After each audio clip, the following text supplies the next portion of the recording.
नमस्कार। अक्सर ये सवाल उठता है कि क्या बच्चों के लिए एक तय दिनचर्या वाकई उनके जीवन को बदल सकती है। आज हम श्री हित प्रेमानंद गोविंद शरण जी महाराज की शिक्षाओं पर आधारित एक ऐसी ही दिनचर्या को समझने जा रहे हैं जो बच्चों के विकास पर केंद्रित है। तो चलिए शुरू करते हैं।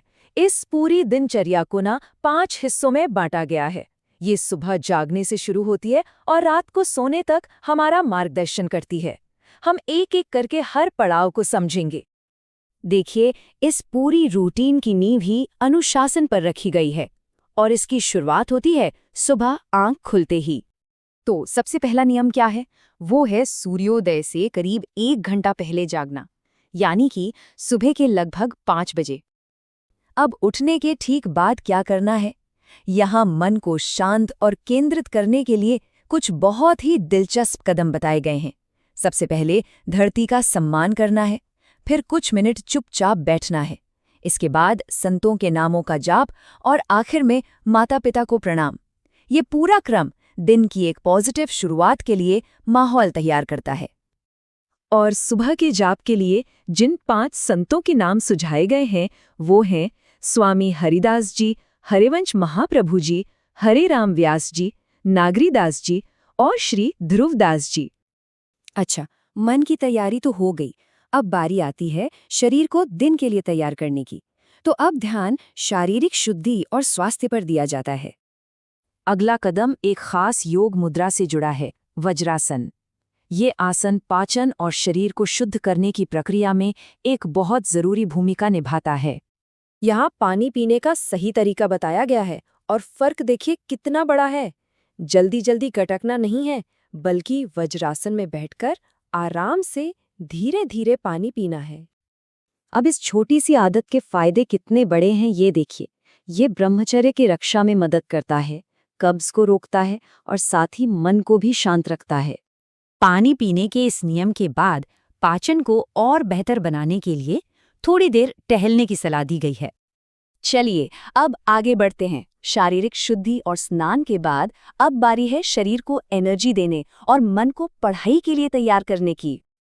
तो फिजिकल रूटीन की शुरुआत होती है 20 साधारण उठक बैठक यानी स्क्वाट्स से, और इसके बाद करने हैं 10 पुशअप्स।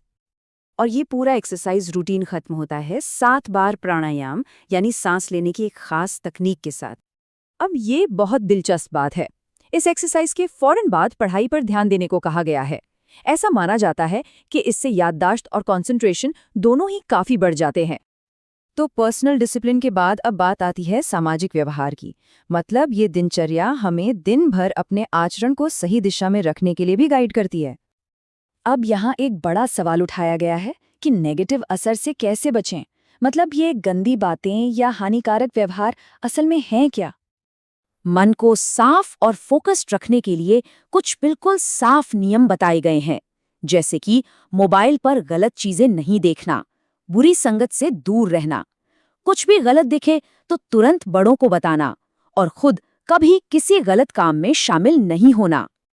और इस नैतिक आचरण का मकसद सिर्फ गलतियों से बचना नहीं है, बल्कि जीवन में बड़े से बड़े लक्ष्य पाना है, चाहे वो ईश्वर को पाना हो, देश की सेवा करना हो या फिर कोई ऊंचा पद हासिल करना हो। और अब आते हैं दिन के आखिरी पड़ाव पर, रात का आराम, जो शांति और चिंतन के लिए बनाया गया है। सोने से ठीक पहले एक समर्पण भरी प्रार्थना की सलाह दी गई है।